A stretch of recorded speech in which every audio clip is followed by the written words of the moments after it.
Hello students, video class में आपका फिर से स्वागत है। लास्ट वीडियो क्लास में हम माइटोकॉन्ड्रिया के बारे में पढ़ रहे थे। ठीक है, माइटोकॉन्ड्रिया कैसा कोशिकांग है? तो माइटोकॉन्ड्रिया एक दोहरी झिल्ली युक्त कोशिकांग होता है। ठीक है, इसकी खोज किसने की थी? ठीक है, और इसकी संख्या कितनी होती, इसकी आकार क्या होती है? ठीक है, इसका माप कितना होता है? तो ये सब हमने लास्ट वीडियो क्लास में पढ़ लिया था। ठीक है, अगर आपने वो वीडियो क्लास नहीं देखी है तो पहले उस वीडियो क्लास को जाकर देख के आइएगा, तब आपको आज का वीडियो क्लास अच्छे से समझ में आएगा। ठीक है, तो आज की वीडियो क्लास में हम चर्चा करने वाले हैं माइटोकॉन्ड्रिया की संरचना के बारे में कि माइटोकॉन्ड्रिया की संरचना किस प्रकार की होती है। ठीक है, तो माइटोकॉन्ड्रिया की जो संरचना होती है तो यह एक थैलीनुमा संरचना होती है जो दोहरी झिल्ली से घिरा होता है। ठीक है, ठीक, तो माइटोकॉन्ड्रिया की अगर हम समझें तो माइटोकॉन्ड्रिया की संरचना कुछ इस प्रकार मैं बनाए दे रही हूँ यहाँ पे। आपको अगर और अच्छे से बनाना है तो आप अपनी बुक में देख लीजिएगा, बुक में भी इसका फिगर दिया हुआ है। ठीक है, मैं यहाँ पर आपको समझने के लिए बनाए दे रही हूँ। ठीक है, तो ये दोहरी झिल्ली युक्त कोशिकांग होता है। ठीक है, ये इसका बाहरी लेयर है, इसको क्या बोलते हैं? Outer membrane. इसको क्या बोला जाता है? बाह्य झिल्ली, बाह्य झिल्ली कहते हैं। ठीक है, अंदर की तरफ ये इसका पहले अंदर की तरफ जो इसका आवरण होता है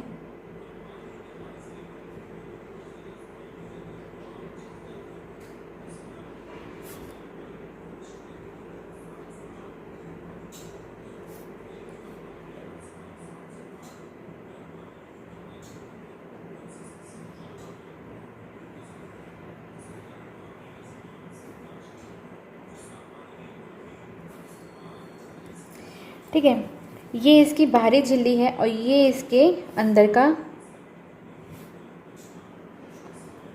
ये इसकी अंतः झिल्ली होती है। इसकी जो अंतः झिल्ली होती है वो अंदर की तरफ उंगली की तरह उभार बनाती है, जिसे हम लोग क्या बोलते हैं? क्रिस्टी बोलते हैं।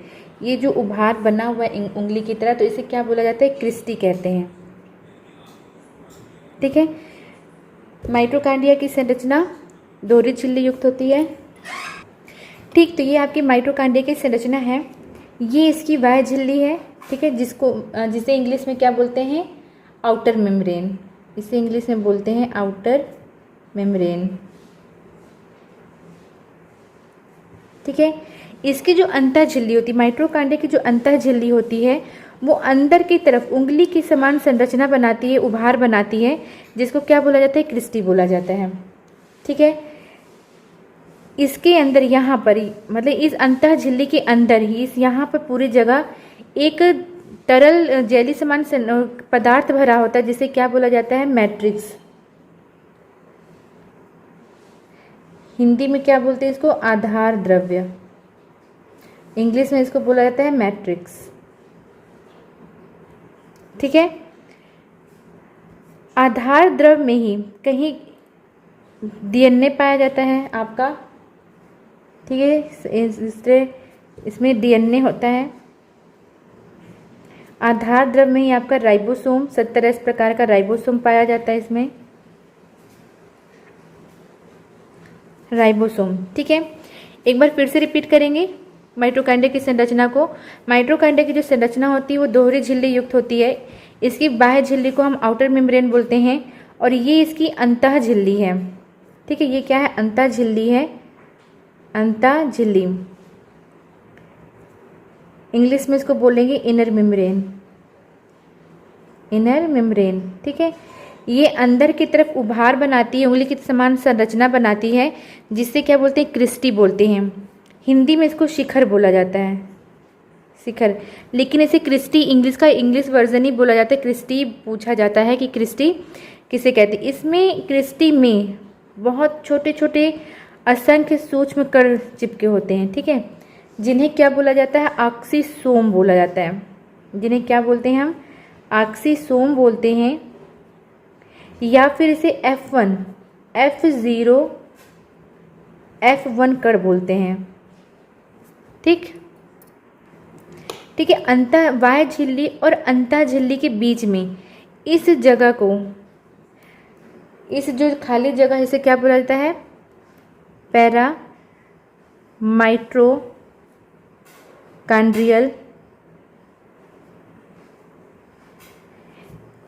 कच्छ, ठीक है, कच्छ या अवकाश या खाली जगह, ठीक है। दोनों झिल्ली के बीच में जो खाली जगह होती है उसे क्या बोला जाता है? पैरा माइटोकॉन्ड्रियल कक्ष बोला जाता है, ठीक है। क्रिस्टी में बहुत सारे असंख्य सूक्ष्म कण चिपके होते हैं जिसे हम क्या बोलते हैं? ऑक्सीसोम बोलते हैं या F0 F1 कण बोला जाता है, ठीक है। तो ये आपकी एक संपूर्ण माइटोकॉन्ड्रिया की संरचना हो गई। माइटोकॉन्ड्रिया की में दो झिल्ली पाई जाती हैं, बाह्य झिल्ली यानी आउटर मेम्ब्रेन, अंतः झिल्ली इनर मेम्ब्रेन। अंतः झिल्ली अंदर की तरफ उंगली के समान संरचना बनाती है, उभार बनाती है, जिसे हम क्या बोलते हैं? क्रिस्टी बोलते हैं। इन उभार को क्या बोला जाता है? क्रिस्टी बोला जाता है, ठीक है। अंतः झिल्ली के अंदर एक जेली समान पदार्थ भरा होता है जिसे क्या बोला जाता है? आधार द्रव्य मैट्रिक्स बोला जाता है। मैट्रिक्स में ही आपका DNA 70 प्रकार का राइबोसोम्स पाया जाता है, ठीक है। क्रिस्टी में असंख्य सूक्ष्म कण चिपके होते हैं जिन्हें हम क्या बोलते हैं? ऑक्सीसोम या F0 F1 कण बोलते हैं, ठीक। तो आपको पैरा माइटोकॉन्ड्रिया की संरचना समझ में आ गई। तो पहले आप हेडिंग डालेंगे माइटोकॉन्ड्रिया की संरचना, ठीक है। हम इसके एक भाग को जूम करके देखें तो क्रिस्टी में ये सूक्ष्म कण यानी आपके ऑक्सीसोम कुछ इस प्रकार चिपके होते हैं, लगे होते हैं, ठीक है, ठीक है। अगर हम एक ऑक्सीसोम को और बड़ा करके और जूम करके देखें तो ये कुछ इस प्रकार से होते हैं, ठीक है, ये इस प्रकार से होते हैं। एक ऑक्सीसोम के 3 भाग होते हैं। इसके जो सबसे ऊपर भाग होता है इसको हम शीर्ष भाग बोलते हैं, शीर्ष भाग, या इसे F1 बोलते हैं, ठीक है। इसके नीचे वाले भाग को जो क्रिस्टी में धंसा रहता है, ठीक है, उसे हम आधार भाग बोलते हैं, आधार भाग, जिसको हम F0 बोलते हैं, ठीक है। बीच वाले भाग को हम बोलते हैं वृंत, वृंत या इंग्लिश में स्टॉक, ठीक है। अगर हम क्रिस्टी को जूम करके देखें तो ऑक्सीसोम कुछ इस प्रकार से क्रिस्टी में चिपके होते हैं। एक ऑक्सीसोम को अगर हम उसकी संरचना को देखें तो उसके संरचना में 3 भाग होते हैं, 3 भागों में बटा होता है। जो भाग नीचे क्रिस्टी से धंसा होता है उसको हम आधार भाग यानी F0 बोलते हैं, ठीक है, और इसके बीच वाले भाग को वृंत बोलते हैं और ऊपर वाले भाग को शीर्ष भाग बोलते हैं। इसीलिए इसको F0 F1 कण बोला जाता है, क्योंकि इसके नीचे वाले भाग को F0 और ऊपर वाले भाग को शीर्ष भाग को F1 कहते हैं, ठीक है। तो अब हम हेडिंग डाल लेंगे माइटोकॉन्ड्रिया की संरचना। उसके बाद आप ये फिगर बना लीजिएगा, पूरा फिगर। अगर आपको यहीं से फिगर बनाना है तो यहाँ से बना लीजिएगा, नहीं तो आप अपनी बुक से बना सकते हैं, ठीक है। सारे जो आपके जो अंगों के इनके कुछ माइटोकॉन्ड्रिया के जो अंग के नाम है उन्हें भी आप अच्छे से लिख लीजिएगा, ठीक है। उसके बाद एक क्रिस्टी का भी छोटा सा फिगर आप बना लीजिएगा, ऑक्सीसोम का भी फिगर बना लीजिएगा और उसके बाद लिखिएगा, ठीक है, ठीक। तो माइटोकॉन्ड्रिया की संरचना उसमें हम लिखेंगे कि यह दोहरी झिल्ली युक्त होता है। दोहरी झिल्ली युक्त, इसकी जो बाहरी झिल्ली होती है उसे हम बाह्य झिल्ली कहते हैं। तो यह माइटोकॉन्ड्रिया का सबसे बाहरी आवरण होता है जो कि लगभग 6 से 7 नैनोमाइक्रोन मोटी प्लाज्मा कला का बना होता है, ठीक है। इसकी जो बाहरी झिल्ली होती है वो किसकी बनी होती है? प्लाज्मा कला की बनी होती है। और ये कितनी मोटी होती है? 6 से 7 nm यानी नैनोमाइक्रोन मोटी होती है, ठीक है। उसके बाद नेक्स्ट हेडिंग हम डालेंगे अंतः झिल्ली यानी इनर मेम्ब्रेन। यह बाह्य झिल्ली के अंदर स्थित होती है, ठीक है। अभी हमने फिगर में देखा अंतः झिल्ली बाह्य झिल्ली के अंदर स्थित होती है और इसकी लगभग मोटाई कितनी होती है? 6 nm मोटी होती है, ठीक है। यह माइटोकॉन्ड्रिया की गुहा में, ठीक है, उंगली समान उभार बनाते जिन्हें हम क्या बोलते हैं? क्रिस्टी बोलते हैं, ठीक है। उसके आगे हम लिखेंगे पैराग्राफ चेंज करके कि माइटोकॉन्ड्रिया के दोनों झिल्लियों के बीच के स्थान को क्या बोला जाता है? पैरा माइटोकॉन्ड्रियल कक्ष बोला जाता है या पैरा माइटोकॉन्ड्रियल स्पेस कहा जाता है, ठीक है।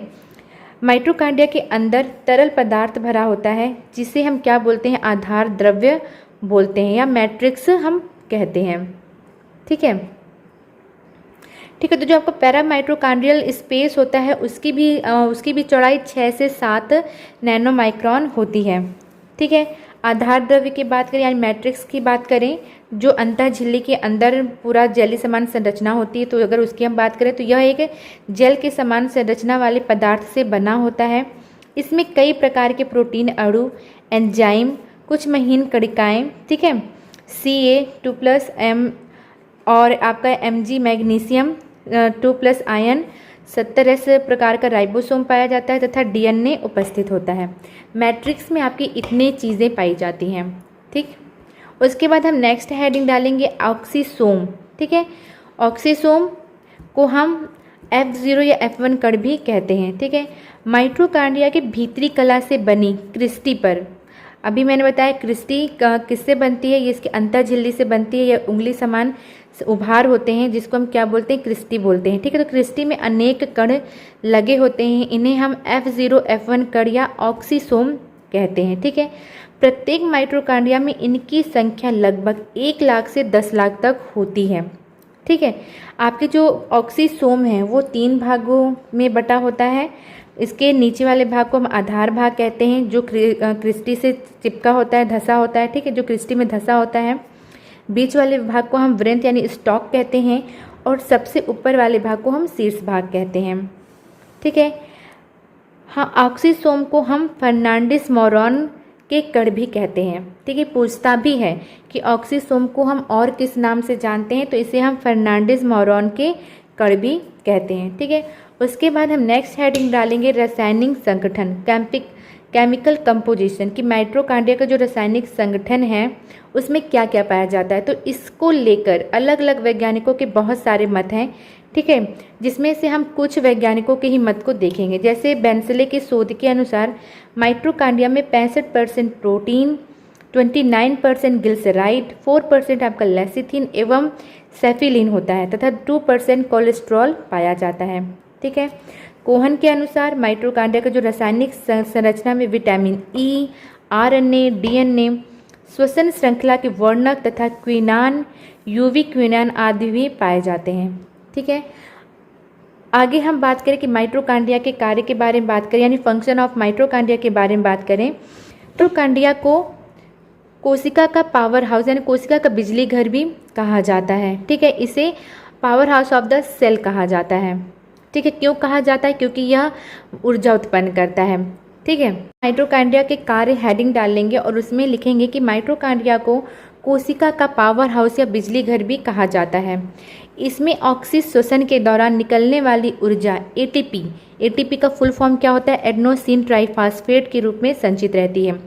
जब कोशिका को विभिन्न जैविक क्रियाओं के लिए ऊर्जा की आवश्यकता होती है तो ATP की अणु ऊर्जा में टूट जाते हैं। ठीक है, यह केप्स चक्कर ग्लाइकोलाइसिस के द्वारा ग्लूकोज अणु 2 पायरूपिक अणुओं में टूट जाता है, जिनका ऑक्सीकरण एक चक्रीय पथ के रूप में मैट्रिक्स में उपस्थित विभिन्न श्वसन एंजाइमों के द्वारा होता है, जिससे हम क्या बोलते हैं, जिसे क्रेब्स चक्र कहते हैं। ठीक है, तो ये आपके माइटोकॉन्ड्रिया के कार्य थे।